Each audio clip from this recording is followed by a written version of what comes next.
if you as an individual can get to a point where you're at a Christ-like consciousness, it automatically unlocks the same consciousness in almost 10,000 people.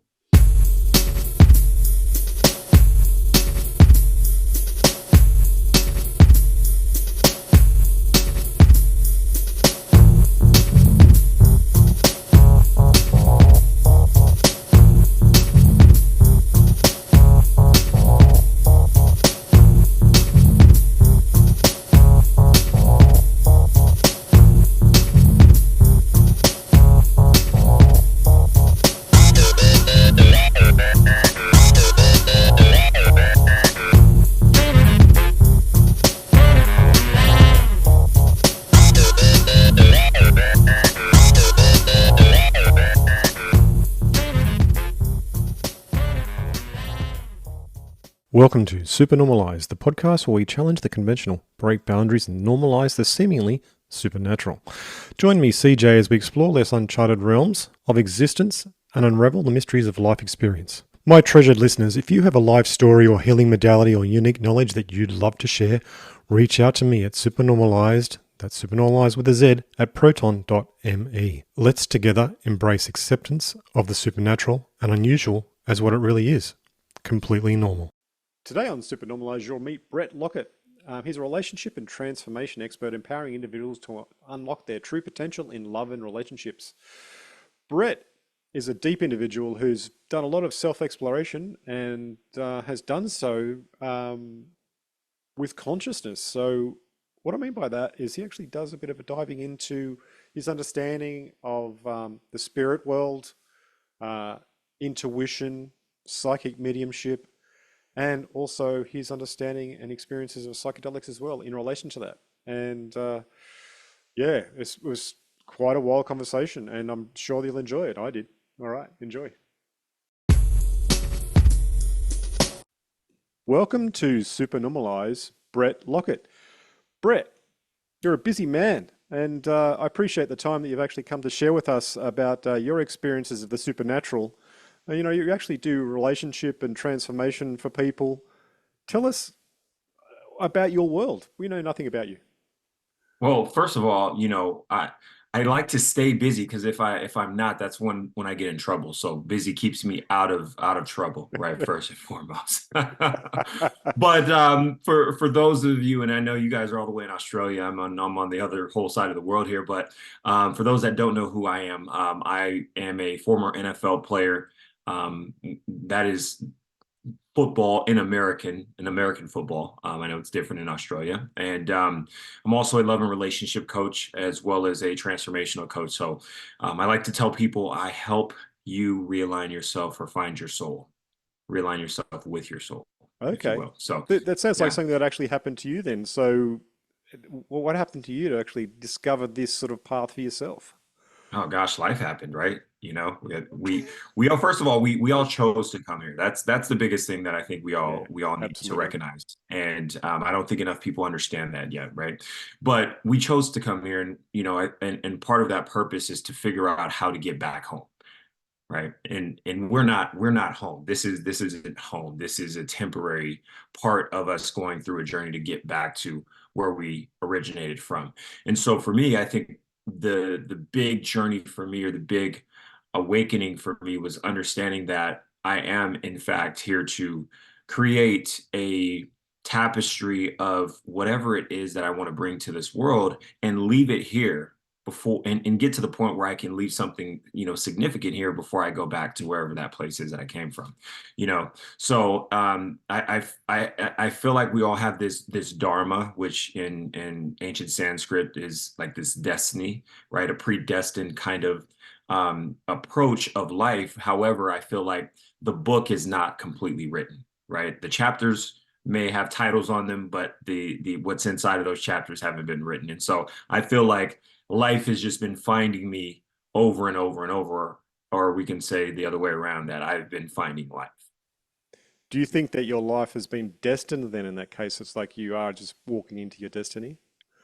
I truly believe that there is a destiny that is set for each and every one of us that are on this planet. And I have been catching up to, and I don't say catching up because I think that time is, it's not linear, but I believe that I am starting to understand myself, which is allowing me to understand my destiny.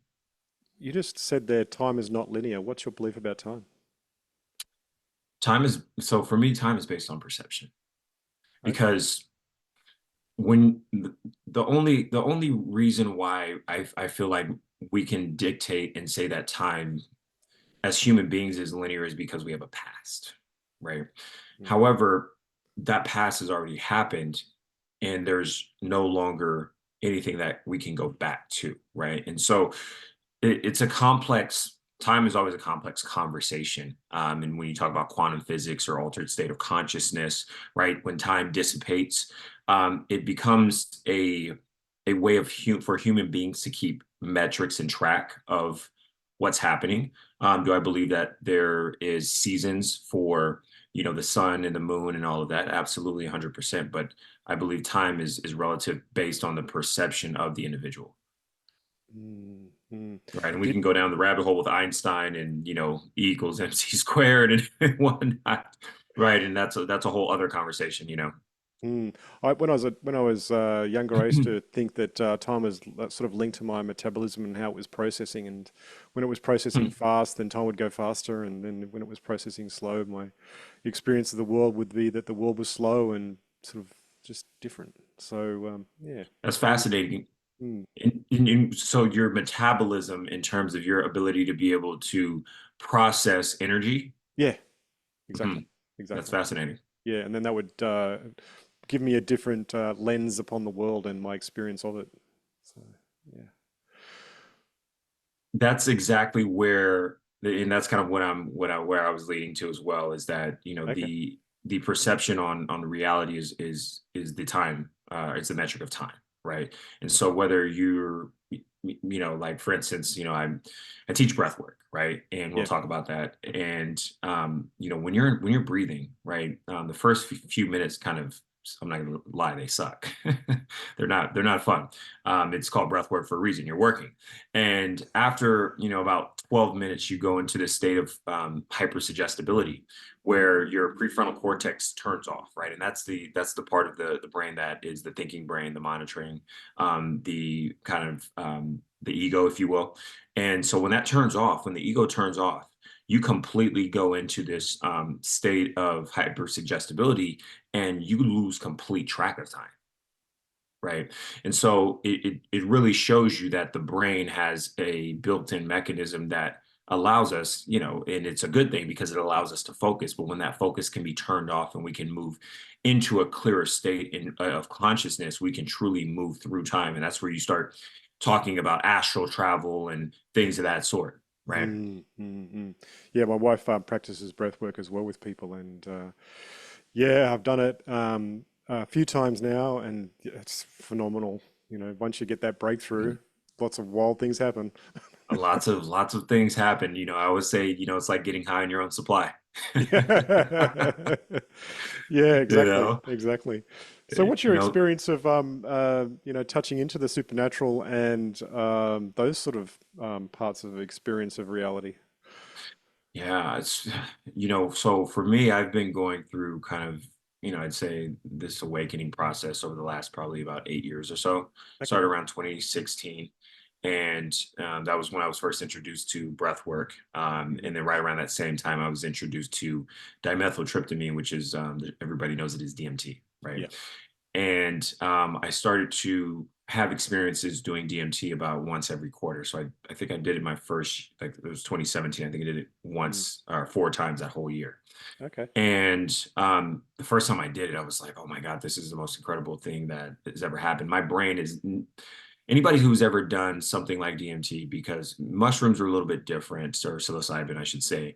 I've done ketamine, that's somewhat very different to both DMT and psilocybin.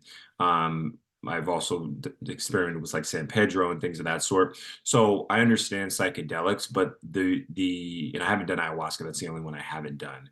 Mm. But dimethyltryptamine has a visual component unlike any of the other psychedelics, where when you actually go into the experience, you have a completely altered state of consciousness to where you're in a completely different world, right? Mushrooms or psilocybin can enhance the experience. You still kind of can see, things while your eyes are open. When you're on dimethyltryptamine, everything is completely changed, right?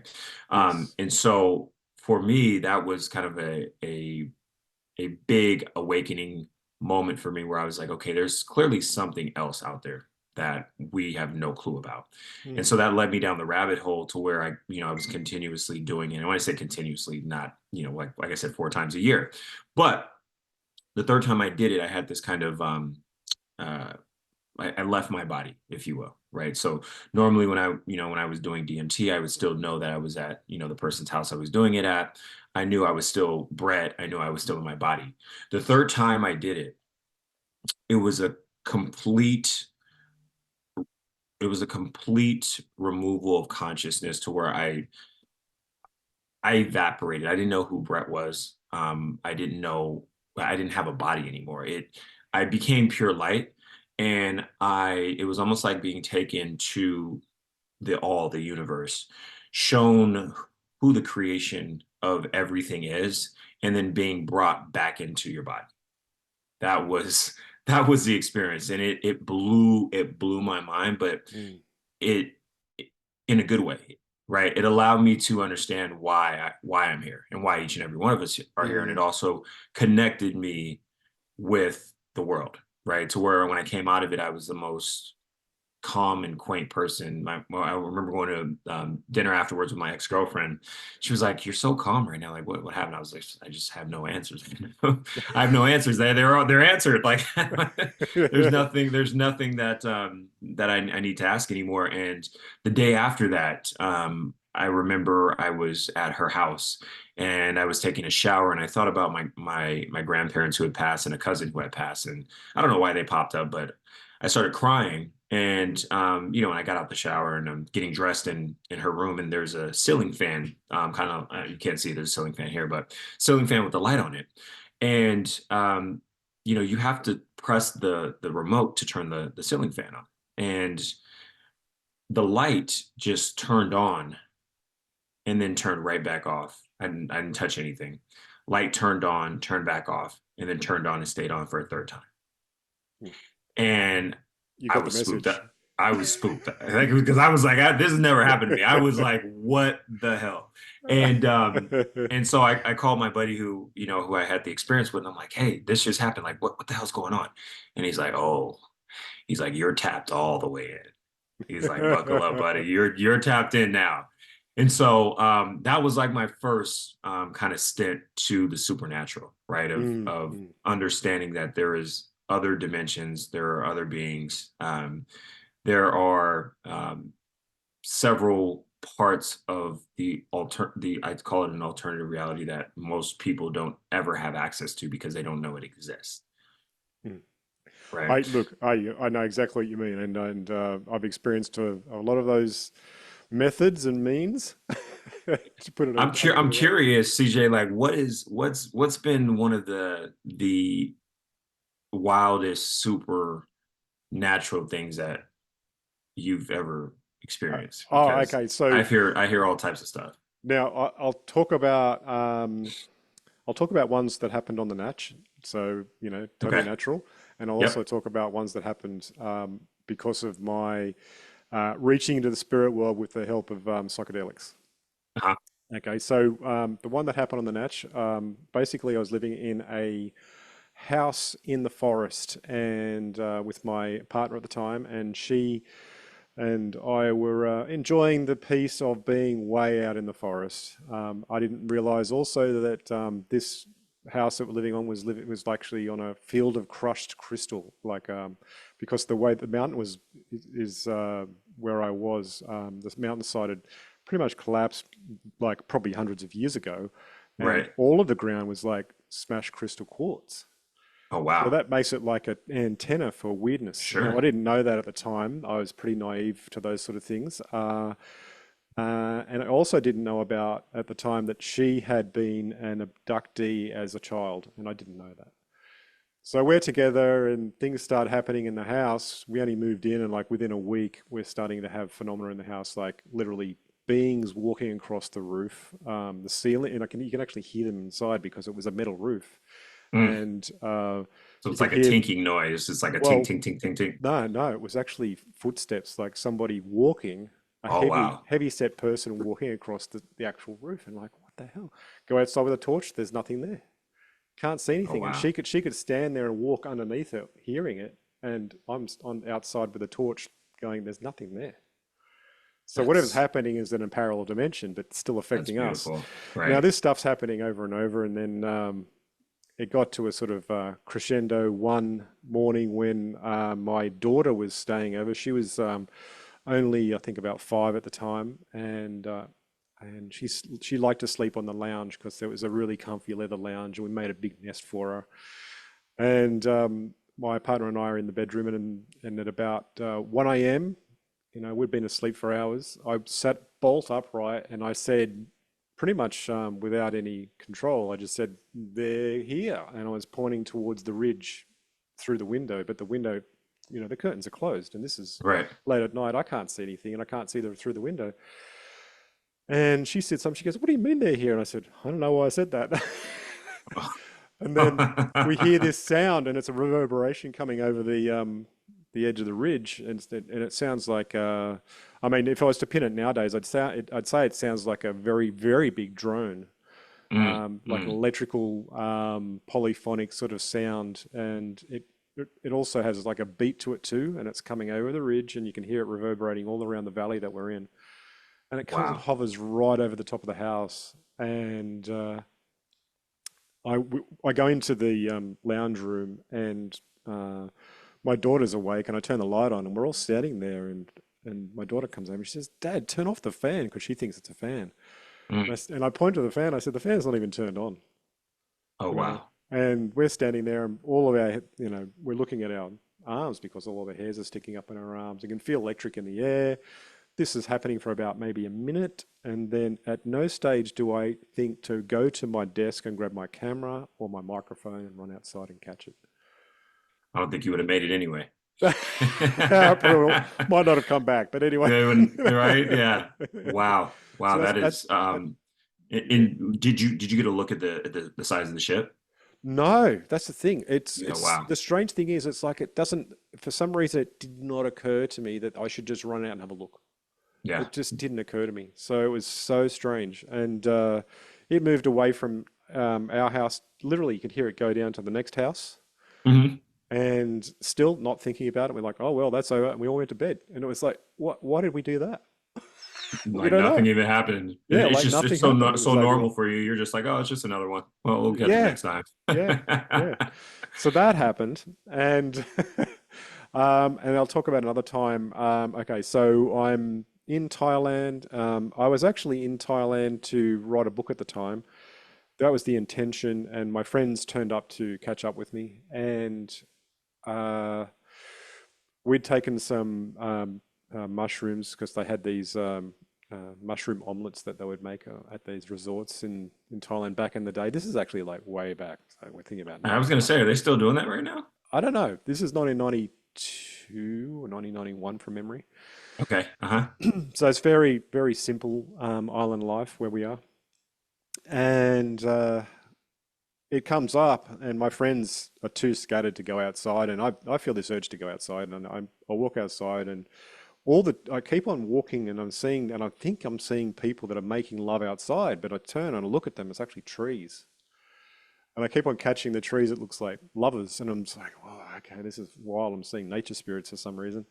Yeah, And right. yeah, and I get down the beach, and my friend that was actually in the hut back at where we were staying, is suddenly walking next to me, and he's talking about the universe. And I'm thinking, this is wild. I don't remember even him being here before.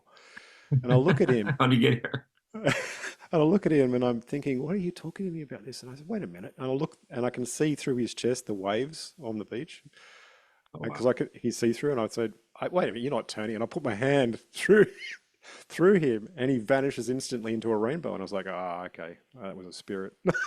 Oh my gosh. Yeah, yeah, Oh that was wow. yeah. So that's Wow. that's two. Yeah, no, that's two big ones, and I can Yeah. totally relate to the animal spirits because I was just in Peru with the shaman for about 2 weeks and 3 weeks, and we were doing San Pedro, which is cactus. Yep. It's like the masculine version of ayahuasca for those that don't know about it.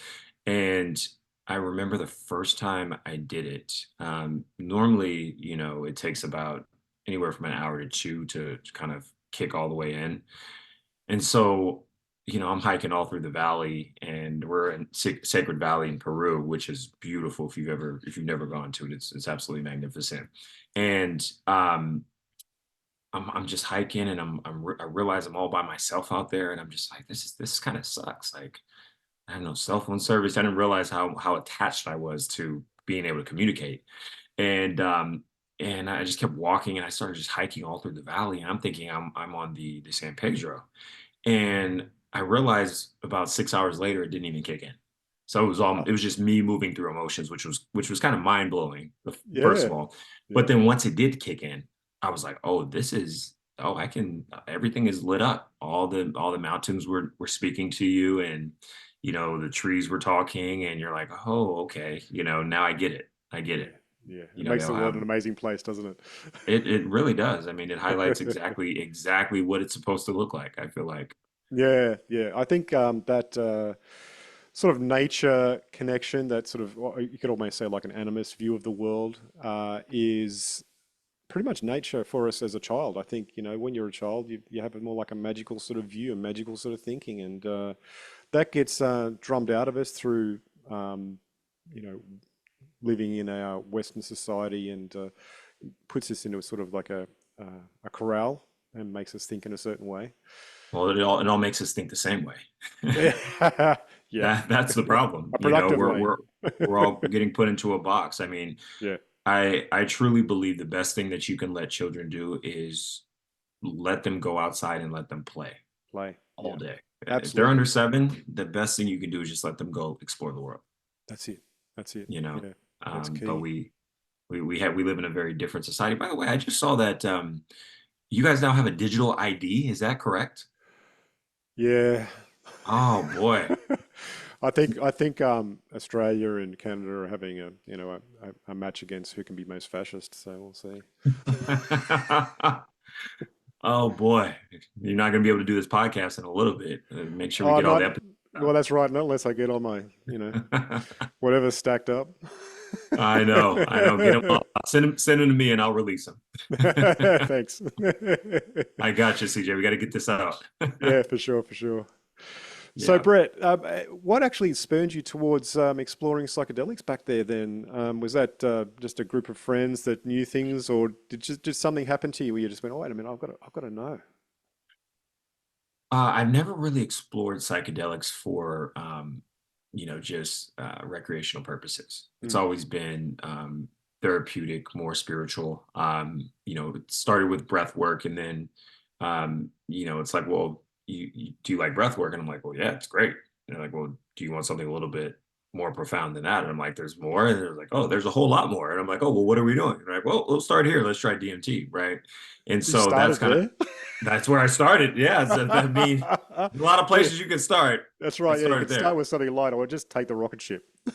That's the kind of guy I am, right? It's like, do you want to jump off the deep end, or do you want to go through the shallow and swim deep? I'm like, no, let's just jump, right? As long as I can't get hurt, I want to make sure of, safety purposes, but it's very safe. Obviously not. I don't think I've ever heard a story of anybody dying from psychedelics unless, it was done in a unsafe environment or Yeah. something of those sorts. But that was where it started, and then it's kind of been this kind of trek down learning about different types of psychedelics in medicine. I like to call them because most psychedelics come from, and I want to say almost all psychedelics come from the earth, Mm. right? And yet we're prescribing billions and billions of medication through hospitals to people. That does not solve the problem. It only either prolongs the problem or it creates a new problem, right? How many times have you seen the ads on TV where it's like, yeah, take this and your kidneys may fall out and you may lose sight, right? Those are the side effects. Small ones. Right? It's like, okay, well, now I can't see. Now I'm blind, right? So, we live in a society that is controlled, obviously, and through that control, there are means to be able to elicit power and money to be able to make people that are powerful more powerful and money, right? And so when you understand that, you start looking at the paradigm, you start saying like, hey, this isn't working, right? And why isn't it working? Because they never wanted it to work in the first place. And why is there, you know, and this is a fact, and I have to go back and fact check it. But I've heard it from several different outlets. It's on Google. However, I've never seen it because I've never been inside the Vatican, and I don't think I'll have access to get inside there. However, there's 40, I believe it's 42 miles of literature that is underneath the Vatican. Why is it in the Vatican, first of all, and why is it 42 miles long? It's the second question, right? And so there's some things that are hidden. I'm obviously I know you're familiar with alchemy and in the world of metaphysics, and so there's a lot of things that have been hidden through time because of the power of what is possible. And these people hide it, and they take what they can use to control people, and they use that, and then they build their systems around it. So I'm just trying to unravel these systems, and really, for me, I'm a seeker of truth. I want to find I think it first started as me getting answers for myself. It was like, okay, Brett, why are you like this? Why are you dealing with this? And then um, as I started to awaken and really see things the way they are at, I was looking through a microscope at first, and now that microscope is getting much more granular, right? And now I'm able to see the big picture, and now I'm starting to ask bigger questions to not just because the questions I had before were about how could I help and change my life. I don't have those questions anymore. My questions are how can I change the world? Like Mm, that's where I've been going along this journey, and these psychedelics and this medicine that comes from the earth can change the world because of the ability for it to take you from one level of consciousness. There's nothing outside of breath work that I know about, and maybe meditation, which is a very deep practice and takes a whole lot of time, that can take you from a current state of consciousness and elevate you it's instantaneously to a higher level of consciousness, and even be able to allow you to access alternative states, yes. right? So for me, it's really become a tool to allow me to awaken myself and also awaken other people. Mm, brilliant, brilliant. Yeah, that's a great answer. And I think when you're a seeker, these tools turn up, and if you do it the right way, then you actually do learn something from it. Obviously, I've done recreational in the past myself, as well as what I would call sacred spiritual use, and I never really got much out of the recreational, except for a Right. good dance at a party, but that's about it. Nothing wrong with a good dance. I like No, to shake that's my right. butt just like the next person. But yeah, when it comes down to it, the using these things consciously changes you, and it can be anything. If you're more mindful about how you use these tools, any tool, then Yeah. it's going to benefit you in a different way. Right. And Mm. it's I was talking to a therapist yesterday. She teaches here at Pepperdine University in Malibu, which is a pretty prominent university here in California, but in the States as well. And she says something that stuck out to me, and she said that it's a privilege to be able to work on yourself. Mm. And I was like, it didn't register at first, and then I thought about it, and I was like, that's absolutely right. Because if you have the privilege to do psychedelics in a therapeutic way, Mm. if you have the ability to meditate, if you have the ability to do breath work, right? Most people don't have this time to do that. It's a Mm. privilege, That's right. and I was like, and people I don't think look at it like that. They're like, oh, woe is me, or why is my life like this? They don't look at life like life happens for me, not to me. and I think that um, the biggest part of my journey. Now, I've always been like a motivator. I've always been someone who can see the best in everyone. Our brains, I think, are conditioned to see negativity. Positive psychology says it takes nine negative things to equal, or excuse me, nine positive things to equal one negative thing, right? Yeah. So someone says, you're ugly, it takes nine you're beautifuls to equal that one I'm ugly. Oh, yeah, right. Yeah. Right. So our brains are hardwired to see the negative. They're hardwired to feed into the fear, which is why anytime you turn on the news, it's all fear based. Yeah. Right. And the thing that I think people don't realize is that fear is only in the body. Right. And when I say the body, the mind is also included in the body, but fear is only in the body because the only reason why you fear is because something can happen that can take away the body, right? Which is death. If there's no death, there's no fear because what happens if this happens? You don't die, right? And so when you access your soul at a soul level, you start to realize that there's no fear there because if the soul has no body. Mhm. Does that make sense? It does. Absolutely makes sense. I mean, it's while you're here, it's in your body, but you can access it outside of the body as well, to where you realize, oh, this I'm just afraid because of what is happening in the body. And so it's almost like an override system. If I was going to hit the override button, it's like, oh, I'm afraid because of I'm afraid to jump off of this cliff because if I jump off this cliff, I may die. Fuck it, let's just jump. Let's just jump. Let's just do it. Whatever. We'll figure it out when we get there. Um, so it's really a fascinating the mind body connection is fascinating, and then you sprinkle in a little bit of neuroscience and then also some spirituality, and we can go really deep. It sounds like you're actually taking a step towards becoming invincible. Oh, gosh, I don't I mean I think it's not even it's I love that word, CJ, because it's a powerful word. Mm. And I really think that when you think about something that's invincible, you think about something that's superhuman, right? And I believe that we're all superhuman. Yeah, I I believe believe that too. we all have the ability to be invincible once we can completely eradicate fear and just be exactly who it is we know we're supposed to be and we want to be. Mm. Um, and really that's just the God in each and every one of us, right? And Mm. this is the problem with the left and the right brain Yeah. because the left brain seeks to understand, right? And it does it through science, right? The right brain seeks to understand and it does it through religion.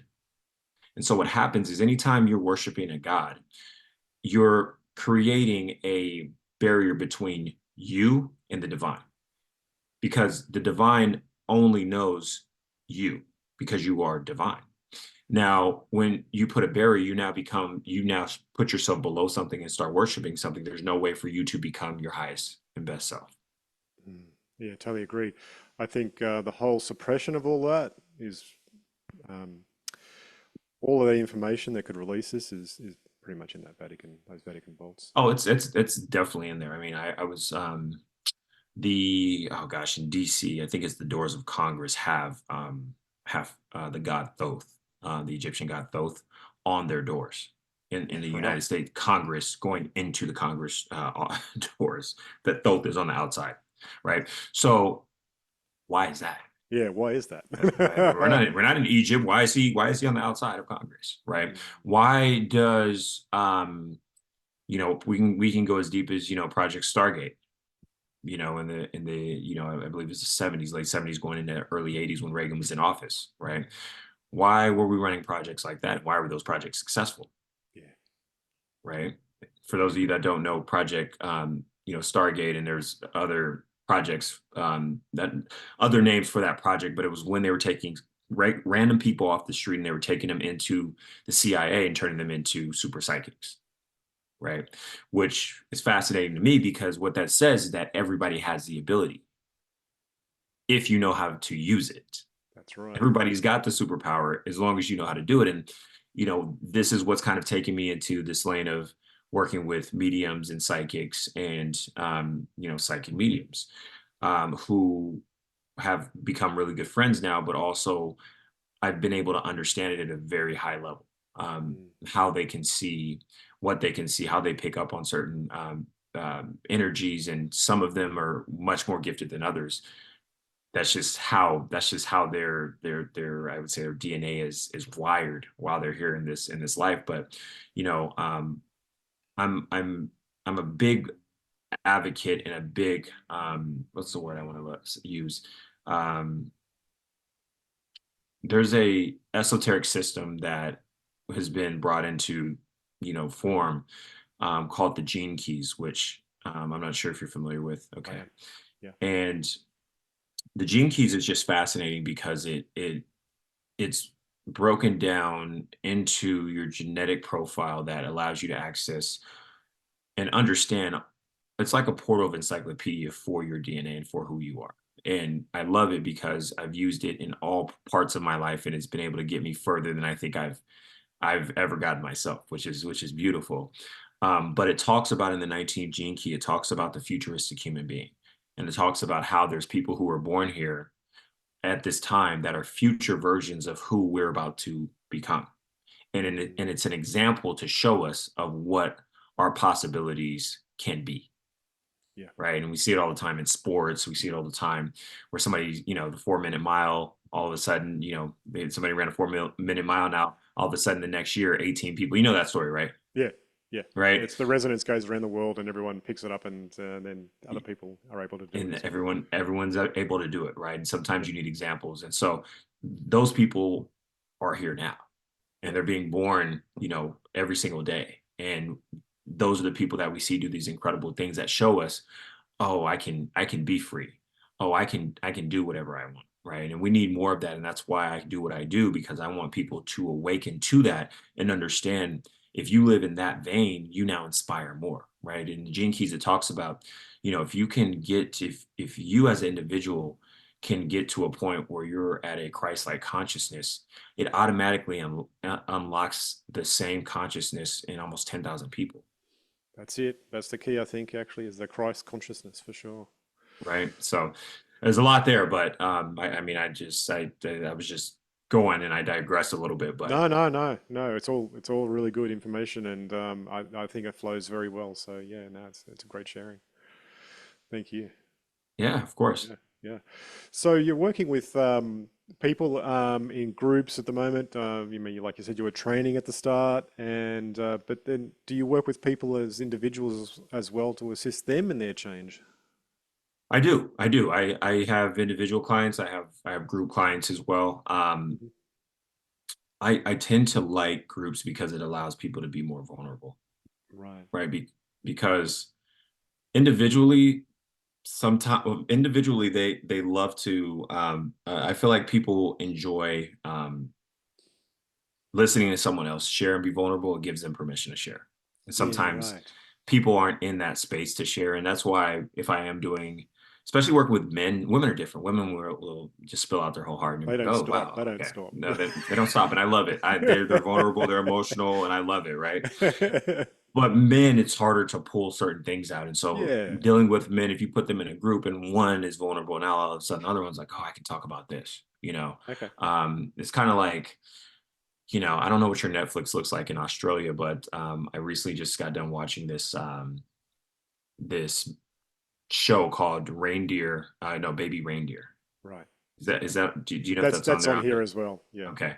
Yeah. So in crazy, incredible. I have so many words for to describe the series, but there's a part, and I don't want to. If you're listening to this right now and you want to watch Baby Reindeer, Spoilers. don't don't listen to the rest of this podcast. But I'll keep it short so I don't give it away too much. But there was one part where something had happened to the main character and Baby Reindeer, and he was sharing it with his parents, and he was kind of ashamed, and his dad was kind of a man's man. He didn't really hug him ever, and he shook his hand, kind of thing. And he told him what had happened, and his mother said it's completely okay. And his dad said, well, what do you think? Like, it can't happen to a man? And he was like implying like it happened to him as well. right? Yeah. And so all of a sudden, it just opened the floodgate Yeah. for them to be able to build a better relationship because the son didn't think that he could share what had happened to him because he was ashamed, right? And that's the Yep. thing that if you're living in shame, regret, fear, anger, like those, that's what causes disease. It's not, That's it. obviously food does too, right? But you know, that's what really causes disease is when you're holding on to those emotions, and for men, they have a very, very, very tough time opening up and sharing about that. And that's the problem that I see in most relationships is that women want someone who can be vulnerable with them. And if a man's not willing to go there, there tends to be a level of trust that is not initiated, especially in the beginning of the relationship. And it's usually when something negative occurs and the woman needs you to be able to provide that space and that safety space, I would call it, safe space, to be able to allow her to share and then be vulnerable enough to share back with her whatever it is that's going on. And when you hold back, that's when the barriers come up because it's like I can't really trust you, and if I can't trust you, it's very hard to be with you. Yeah, right, right. So that's your own personal stuckness actually then radiates into your life and affects everything. It does. It really Mm. does. And I feel like this year, and particularly in 2024, is the year of truth. Okay. I feel like this year you're going to see more truth come out than I think, and I've seen a lot. It's only, May right now. There's a lot that's happening right now between, the wars and in Israel and Palestine and Russia and a lot of stuff has been happening in the United States with a lot of the celebrities here that have been kind of, things have been popping up. So So I feel much. like this year there's going to be a lot more of that. We have an election in a few months here as well. So Yeah, I know. That's going to be, yeah. What are it's they going to, it's what are they going to do this time? that's a you took the words right out of my mouth, CJ. What are they going to do this time? Yeah, yeah. I think We everyone got should be prepared for some more theater. We'll see. oh, yeah. Well, listen, they just released a movie in I think it was like March called Civil War Yeah, I in the saw that. I was theaters. like, Did you see why are that? they putting that into the public's mind, right? Why are they putting that out there, right? And then Yeah. I think it was like November or December last year they released what is it called? No One Left Behind or something like that. It was Yeah, with yeah, yeah. I know that one. Sandra Bullock. I think, yeah, I forgot the I name. think it was with Sandra Bullock, where there was terrorists kind of take over and they completely cut out the power grid. There was no communication whatsoever. I've heard solar flares come in. Like I've heard it all. Now Oh, yeah, yeah, what's going to happen? I don't know, but I just for those that are listening to this, just make sure you're prepared for anything that can go down. yeah. That's right. That's right. It's like we've got an apocalypse bingo card. We're gonna try and get them all. Yeah, yeah. I mean, we saw the first. I mean, it's so funny how people forget, And Oh, you got a little bit more gray than me, so I think you've been through a little bit more life. But there's been wars, and the war's over. 3 years later, people act like it never happened. yeah. It's bizarre, isn't it? It's mind blowing, and Mm. we forget very quickly. But it's like less than 4 years ago. Well, no, now we're a little past that. So 4 years ago, the entire world was shut down. We Yeah. completely forgot that happened. Well, yeah, that's true. It did shut down. And but then it's mainly it was happening in Western countries. in Right? in Because in I the recall biggest countries. I was sitting with my app on my phone that's Flight Radar 24 and actually shows where things are flying and where Oh things yeah, are. yep. And you can look at China and there was like 1 billion planes all over it. They were just having a blast, weren't they? It's like nothing, Like no that wasn't shut problems. down. That was just all, what we were told in the news. Nothing was happening. Exactly. Yeah. Exactly. And that situation's starting to unravel now because I know that Arizona, the state of Arizona, just banned the COVID-19 vaccine shot. Good. It's now illegal to administer it um, by, and I believe I'm not sure if they banned it completely or they banned it just by certain Brands. companies, Yeah. right? Certain brands. But yeah, I mean, the people that are coming up now from the celebrities to newscasters that are saying, I have, long-term COVID, it's called, right? Where, Yeah. Well. you just can't, you don't get any better. It's just being sick for a year. Yeah. Well. Um, That's starting to come out a lot more. And it's just being swept under the rug. There's nothing that you don't see it on the news, you don't see it anywhere. And that's the thing that I think is very challenging for me as someone who wants to help, the whole is like, if I'm not getting the right information, how am I going to help anybody? Yeah, that's right. That's right. And Yeah. so that's why I call my psychic friends. Bit more tuned in. What's going on? What is happening right now? All right, okay. Let me prepare. Is some of their contact with them rubbing off on you? Is your intuition starting to peak up as well, and you're starting to get contact with spirits occasionally? That's a great question. Absolutely. Yeah. Absolutely. The first time I hung out with a good friend of mine, we hung out in Boston and I went out with him. And it was weird because like I hung out with him for like 2 or 3 days. And after that, or while I was with him, I felt my intuition just beaming. Like I was able to pick things up very quickly. And then I left and it was like everything just dropped. And I was like, this is weird. And I talk to him a lot, and he may say, "Hey, what shoes should I wear? Tell me one or two." And I'm like two. He's like, "Why?" I'm like, "Well, it's blue and it's gonna go with your outfit." He's like, "Fuck, how you know that?" I'm like, "I don't know." He's like, "All right." So like That sounds like you're it tapped in. comes it comes in when it's supposed to, and I think I can allow it to come in. It's just practicing it. And the thing is you have to be able to separate your mind. And I remember when we were talking about Project Stargate. The reason why I know so much about it is I was taking a course on remote reading. Yes. And for those of you that don't know what remote reading is, that's when you're in one place and you can see what's happening in a completely other place without being there. Yeah. And that's what they were doing in the CIA during Ronald Reagan's time as president. And what he was saying, the guy teaching the courses, he was saying that there's about 20 million bits of information that is coming into your brain all at once. But in order to be able to focus, you can only process about 17 things, right? And so, in order for you to be able to focus on, or if you know, so out of those 17 things, if you know what it is that you're focusing on, you're wrong.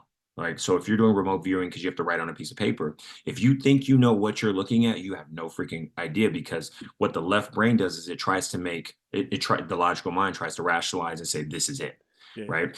So you have to leave your brain open to the 20 million other possibilities that are out there, which is coming through on the right side of the brain. And if you can do that at a very high level, that's when you're able to start seeing these opportunities, or Mm. I wouldn't say opportunities, but being able to read individuals, and then obviously being able to tap into energy and tap into consciousness. Which, I did a course with another friend of mine who's a psychic medium. Her name is Candice Raboyo, and we combined the gene keys. We went through the Venus sequence, which is all about love and relationships. We combine that with what she practices, which is called psychic somatics, which is being able to go into the body and move through energy based on understanding what you're struggling with at the time, right? Right. And so I could feel what's going on in your body right now if I tapped into you, essentially. So this was all Zoom, and we were like tapping into each other. Yeah. And I remember this girl was, because we would either say we were going to do, it's called a walk. You would walk your energy. And so either you would do the walk or somebody else would do the walk for you. And so one woman was like, I want Brett to do the walk. And I was like, oh, all right, no problem. I was excited. I was like, I've never done this before. And so, you start with an I am statement, which tells you how powerful an I am statement is, Yeah. right? So if you say, I am tired, I'm not good at this, I can't, right? Like all of that just relays more of what you can't do, right? That's So magic. it's magic, right? It's a Yeah. spell. Yeah. And so you say I am, and then let's just say I am, CJ's doubt, right? And all of a sudden my body goes into what your body feels. And Wow. so I said I am such and such, and I forget what the word was, and I said it. And when I said it, CJ, my whole left side, like shoulder, neck down, just locked up. Oh, wow. And I was like, what the? And I'm standing up doing this, right? Because you want to like walk around it. I like to walk around and feel it, because when I close my eyes, I can feel more. And I'm like walking, and they're like, well, what does that feel like? And I'm like, I just can't move. Like it's like this tension like going all through my neck and shoulders. Like this is horrible. I'm like, what does that feel like? Tell me about the emotions. Like we went through it, and it's probably like a 2 to 3, maybe 5 minute process at times. When I sat down, the woman was crying because I was Right. describing every single thing that she felt in her body. Like she's like, yeah, my Wow. whole left Wow. shoulder is killing me all the time, and I need to get a massage. And I was just like, if this woman is living like that, like I can't even because I'm an athlete. Like if something's bothering me, I gotta address it, right? So I'm like, she's living like that is not okay. You know, it's like That's it tough. my whole I had to get a massage the next day. That's how that's how powerful that is. But it's also how mindful you need to be about energy work. You Absolutely. know, if you're truly doing a if you're a healer, you're doing any type of energy work, Mm. it's not just your responsibility to make sure that you hold the safe space, but it's also your responsibility to protect yourself because there are entities that can latch on. What? Tell us about those. Go Yeah, on. I know about these too. Don't worry. yeah. No, there's, I mean, we all have an aura. Yeah. We all have energy, and you know, there's good and there's bad energy, just to keep it simple. And if you hang around certain places or you're doing certain things, you can pick up on certain people's energies. Like even if you're in crowds of people, if you're at a concert, you can pick up on people's energy, you Yeah. know, and the best thing that you can do to kind of get back into your own energy and kind of wash everything off is a salt bath. Yeah. It's Absolutely. it's as simple as that. And a lot of people don't even know that. It's like Mm. you take a salt bath, you can completely clear any energy that's on you now. You know, now people can do spells and things of that sort, which, you know, are it's a whole other thing. And if you have a spell casted on you, you know, you need some heavy duty, you know, magic to Mm. get it off you. You need somebody that's done it before because that's not easy to remove. But energies can move from you and they can move on to other people. And so you Yes. have to be very, very mindful of who you're around. Specifically, sexual energy is very, very sticky. So, you know, if you're having, you know, relations with someone who, you know, is not on the right page with you, tend to pick up whatever they're dealing with, usually the negative side of things, not the positive, right? So you have to be very mindful of, you know, who you spend your time around and then who you're giving your energy to because it affects everything. Absolutely. That's right on point. I, I believe that fully myself, and in my own experience, those beings that are around us are spirits, and they can be good ones, they can be negative ones too. And the negative 100%. ones, yeah, the negative ones are there to drain you and take away They're your gonna drain you experience of too. life. Yeah, yeah, yeah, yeah. So, Brett, your ultimate mission is to lead people on a journey of self-discovery, fostering intimacy and meaningful human connections. And how do you do that? How do you lead people in a path like that? It for me, it started with the gene keys. That opened it up for me. Okay. And the Venus sequence that I told you about, we did was, you know, I'd already gone through it myself, but going through it with a group is completely different, and it challenged me to go back and look at what I had already done. And it gave me a different perspective because the most beautiful part about the gene keys is every time you go back, you're a different person. Mm. And so there's different parts of it that are going to resonate with you. And you may still be like, oh, well, maybe that part, maybe that shadow still kind of sits with me, but maybe on this side of things, you know, this doesn't anymore. And so you get to go back to it and you get to take another journey and kind of contemplate how that resonates with your soul. And through that path, it really allowed me to open my heart in a way that it's never been open before. It also gave me perspective to be able to understand people, human beings, and why we all need to love, right? And why we don't love, right? It gave me a clear understanding of that. And then getting certified in teaching breath work, that whole experience taught me the most vital thing I think for anyone or any man or any healer that wants to create something safe and vulnerable is that you have to be able to understand how to hold a safe space. Yeah. And from there, you know, I started to learn, you know, the challenges that, and I knew it, but when you see it from the inside out, it starts to change a part of who you are, and that's exactly what happened. And I you know, as was going through this retreat, which was not just the certification process, but also an awakening process of you know, you becoming a better individual. we did an exercise where we go cave diving, and we go to the bottom of this cave, and we all have these headlamps on, and we get to the bottom of the cave and we turn them off, and we're there, and the instructor who's leading the whole thing says, hey, you're not you're never as free until you share your deepest, darkest secret. And so he gives everyone the floor to share. And I've done it a few times because I've spoken at his event, as well as gone through the entire retreat to get certified. And so, it's always about 90% women, usually 95% women.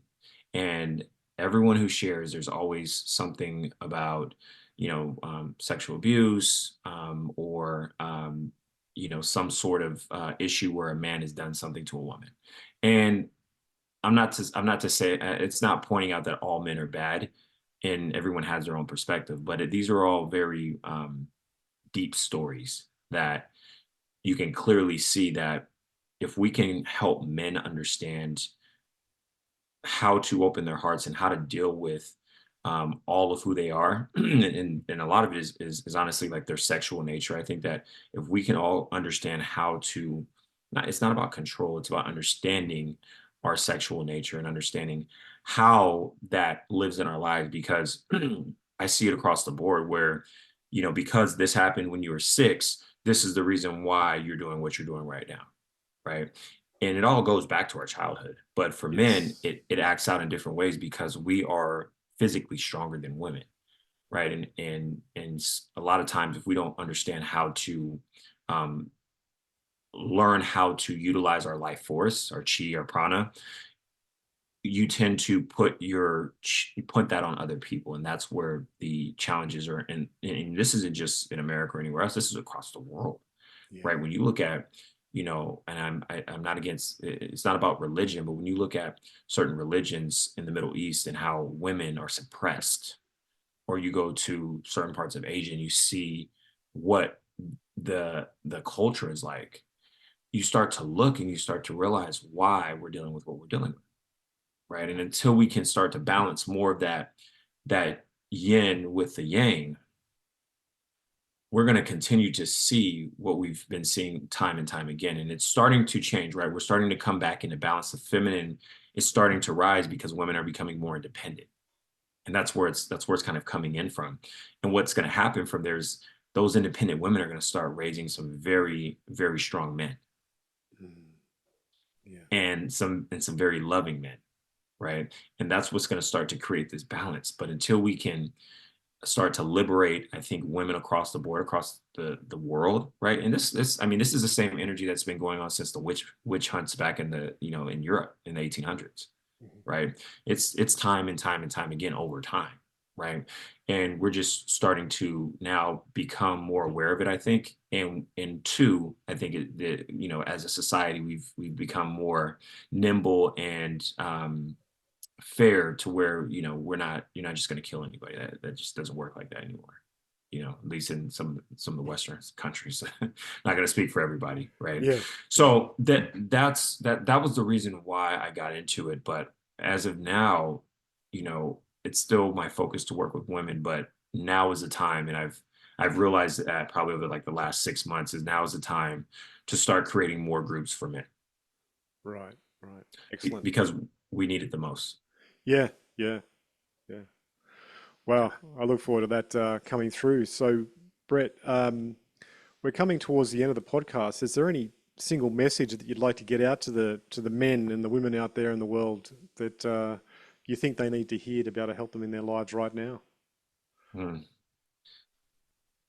Yeah, I've heard this question a couple of times, and I usually try to stay open and let whatever flows through. But I always go back to the same thing because it's changed my life, and if it could change my life, it can definitely change yours. Where um, in the Gene Keys, it talks about how every relationship is a opportunity for you to have a better relationship with yourself.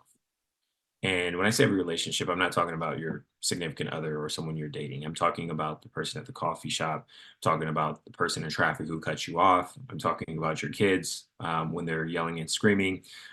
Every relationship is an opportunity for you to grow, to develop something better inside yourself. And when you understand that your entire life is based on the relationships that you have and how well you live in within those relationships or not, you start to quickly realize that if I want a magnificent life, I need to have great relationships. Absolutely. That's Yeah. that's that's very key. Brett, how can people find you? I'm very active on Instagram. That's probably Instagram is definitely the best place to find me. You can find my website there. It's pretty simple, bretlockett.com. Doesn't get any Excellent. easier than that. Excellent. Excellent. You ever thought about doing South American tours, taking groups of men walking through the valley? I have been waiting for the opportunity, and in Waiting. You're going to Australia. make it happen, haven't you? Come on. No, no, no. I've been. I listen. I'm manifesting one thing at a time, but Okay. Okay. it comes when it comes. But ideally, I'd like to be doing this all over the world. I was Yeah, just for in South sure. America for 2 months, and I think I'm gonna be in Southeast Asia for probably like another month or two this year. Nice. And I think I gotta make my way over to that side of the world. Yeah. Yeah. You're always welcome down here too. Well, CJ, I'm gonna have to come visit you. Yeah, for sure. For sure. Yeah, Thanks for absolutely. your time, Brett. That's been really cool, and I've appreciated everything you've shared and the depth of I think your understanding of the world and how it works. It's been a pleasure. Well, CJ, I appreciate it. It's always fun tapping in with people who love the supernatural. So thanks for your energy and thank you for this platform. Excellent, excellent. All right, I'll just say goodbye to the listeners. Well, that was an excellent show. I mean, I say that a lot of the times because a lot of the shows are excellent. And if you've enjoyed today's show as much as I have, please reach out to Brett and tell him and thank him for coming on the show. That'd be really appreciated. And if you've liked this show, share it to a friend. That's all you got to do. One person, get out there and share it to a friend. Just get on your phone now and press that share button and send it to them because you know they're going to like it. And if you want to take it that one step further, you could actually uh, give me 5 stars on the app that you use for your podcasting or podcast listening, I should say. I'm podcasting. And yeah, that'd be great. And that way, more people can get, you know, an ear on all of this information and how it's shared. So thank you so much for listening to this one. And if you can, if you're on YouTube, like and subscribe. I like doing that. Yeah, to try and remind you, and then I can put a little banner in there when I edit it up later. And yeah, thank you so much for listening. And until next episode, bye for now.